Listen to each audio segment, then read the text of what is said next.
So we've talked about 3 different groups, 2 states and 1 municipality as far as emergency service goes.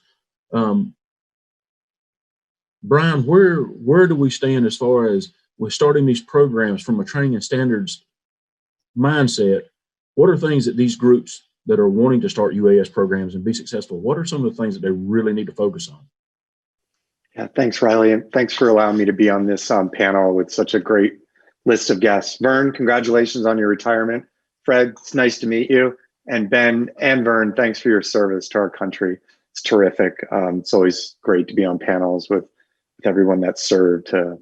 So it's an interesting question. And, you know, the folks that we have on the call have really set the precedent from public service at, you know, municipalities and also at the state level. Chula Vista, absolutely crushing it. You know, leading the way. North Carolina, everybody wants to be North Carolina Department of Transportation. When we talk to states, everybody, we want to do an NCDOT.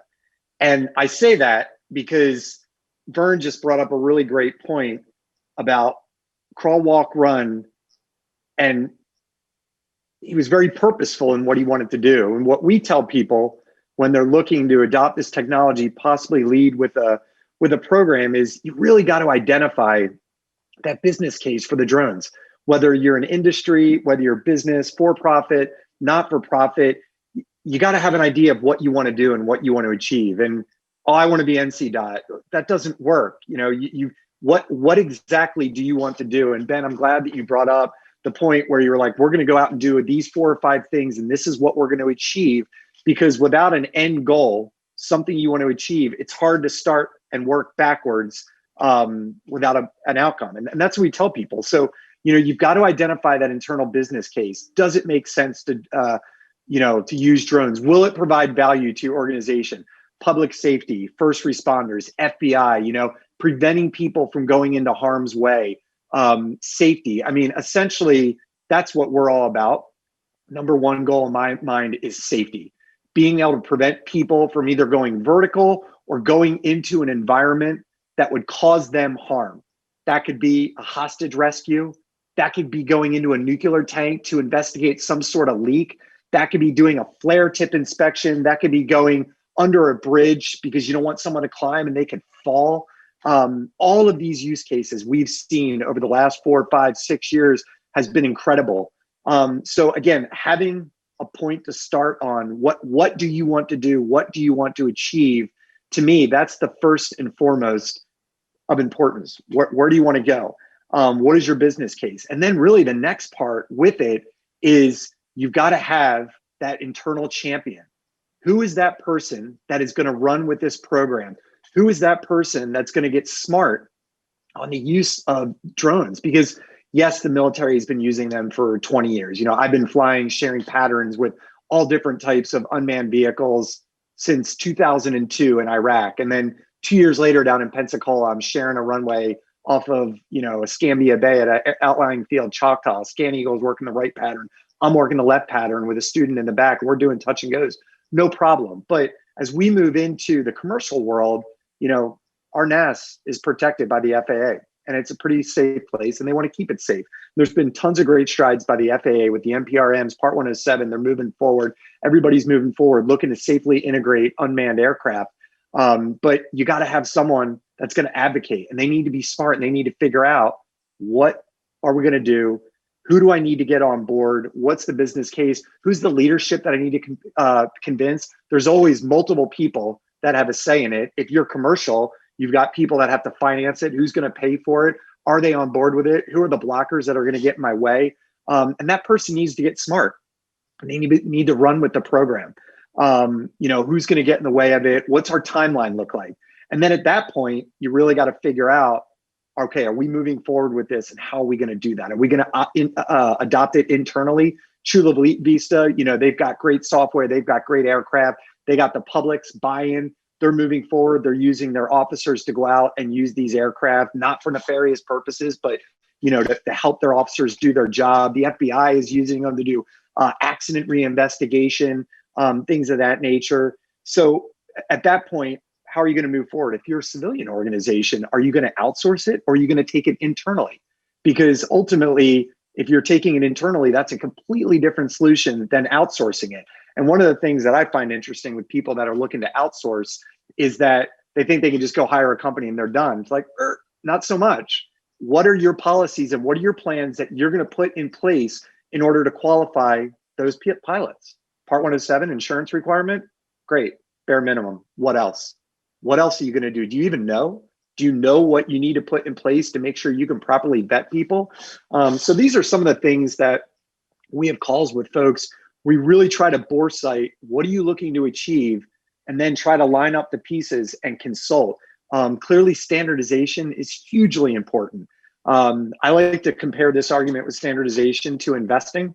One of my friends, when I was back in graduate school about 12 years ago, said, he's like, look, as long as you're doing something for investing, it doesn't matter if you're using Edward Jones, Morgan Stanley, Pricewater, whoever, as long as you're investing, you're doing something right. There's a lot of standards out there right now as it relates to training and small UASs. You got the Avios Top program, you got ASTM, JARS, all these folks are doing great things and a lot of them are terrific. I'm of the mindset is if you're flying and you've set some standard, a baseline for your pilots to fly to, then I think you're doing it right. I won't advocate for one or the other.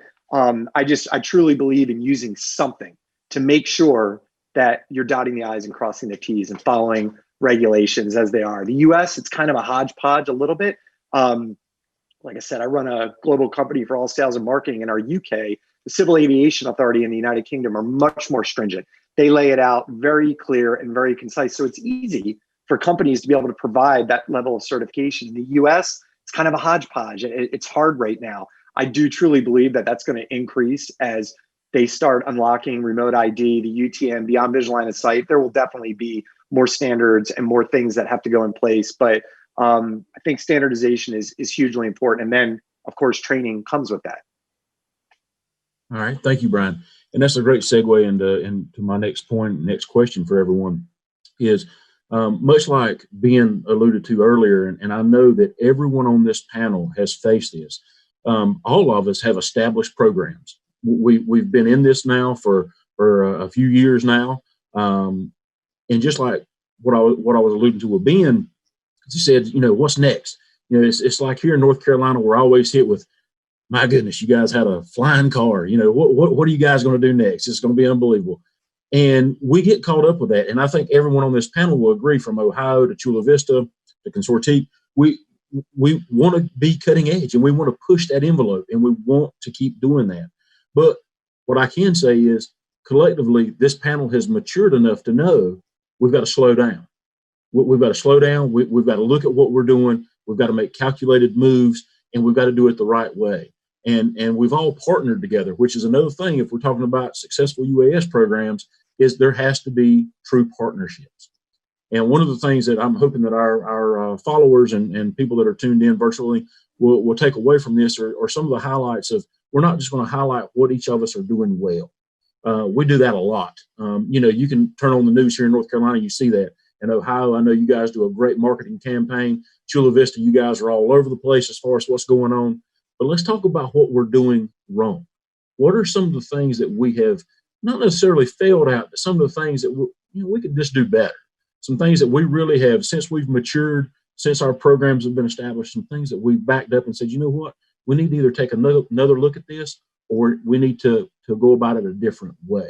So my question to you is, what are some of the things from your programs that you're either working on or you feel like you can do better, or things that we can enhance?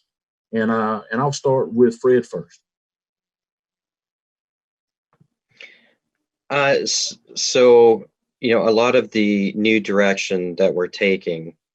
So if we look at, we have a UTM corridor where we're hoping to get beyond line of sight this year for the operations along. We've got radar to help with the deconfliction piece, right? To try to deconflict manned and unmanned and unmanned to unmanned.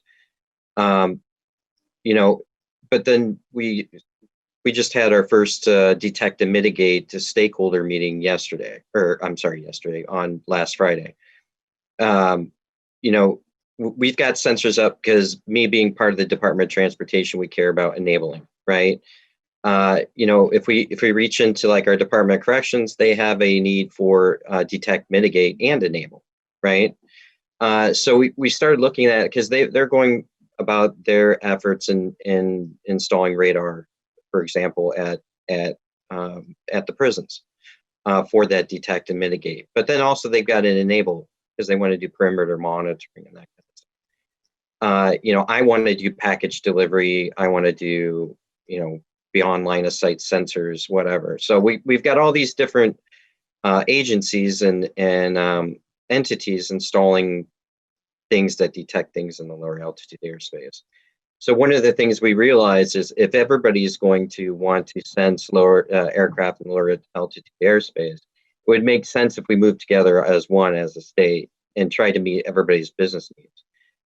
So as of 2 weeks ago, we started a new initiative for a minimum framework for sensors in the lower altitude airspace, not only to help my mission for the safe and efficient movement of people and goods in the airspace, but also the prison systems, local police departments, or the airports even, for the detection of small unmanned or even manned aircraft and what's happening.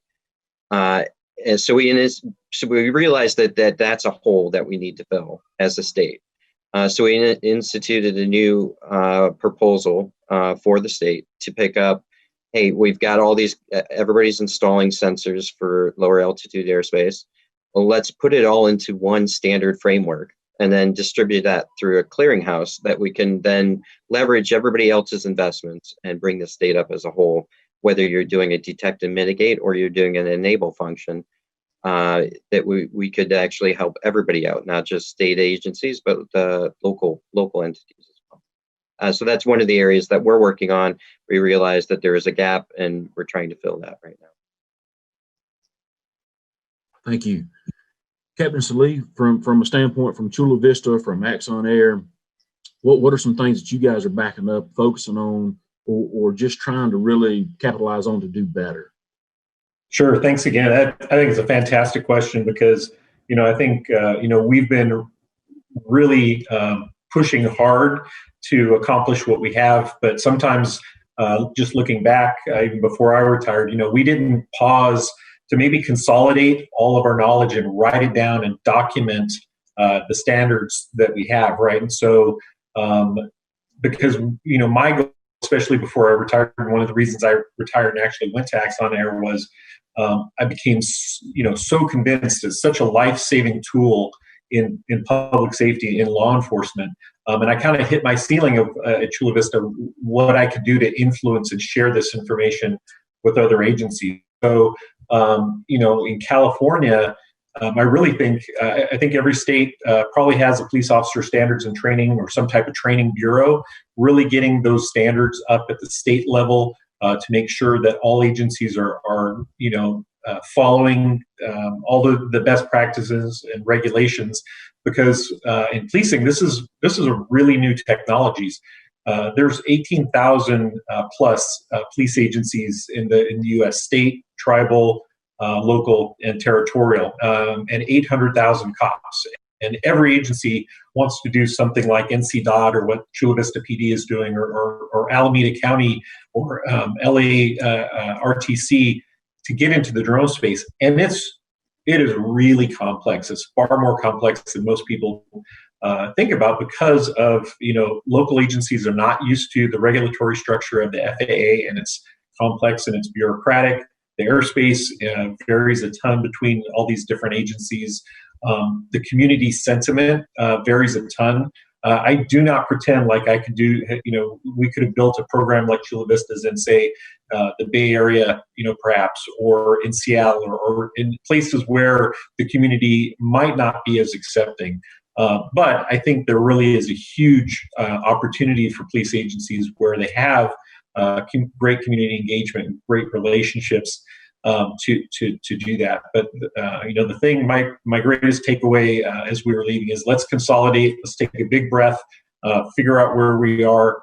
Let's get it written down so that we can share it with other agencies, because we really need to take it nationally with best practices. And that's what my goal is at this point. Thank you, sir. Ben, I know short time NCDOT, but it's also a prime time for this question, I think, for you, because I know you've been hit with a lot in your short time already. What are some things that North Carolina are refocusing on, or kind of circling back on to say, hey, we can do better, or this is what we need to do to improve as a state?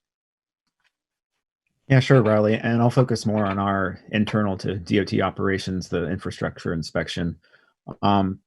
So our UAS program is in the Division of Aviation, right? Which kind of seems like a natural fit, and it is, but it doesn't have to be that way. And what that kind of leads to is we have more of an operational focus, right? Get the drones in the air. But what that kind of leaves out is the so what on the back end. So you just took a whole bunch of pictures, now what? And that's something we're working on right now, is kind of the back end development, right? I mean, that's not my expertise. And so I have to go to other folks within DOT to kind of simplify the pipeline of, okay, I just took all these pictures of some earthwork and now I need to get a model. You know, how are we going to do that as a standard practice within the department? I mean, we have ways of doing it, but it's just not as streamlined as I would like for it to be, or standardized. So I think that's one area. And I think that is kind of just by nature, you know, if our office was instead in the photogrammetry unit, they'd probably think of the operations as an aside, you know, to making the model. I guess where the office is kind of important. So that's one, is just working the back end. And then the other would be really simplifying our SOPs. We've got some good documentation, but I want to get our things down to just, these are the things you have to know if you're going to fly a drone for NCDOT, a page or two, so that we can, just to make teaching people more efficient, and so that they're not so overwhelmed, right? Because for all of these people, it's going to be another duty or another thing they have to learn to do the job they're already doing. And so if we can make that as simple as possible for them to get them into the aviation world without overwhelming them, I think that'll really be key. Thank you, Ben.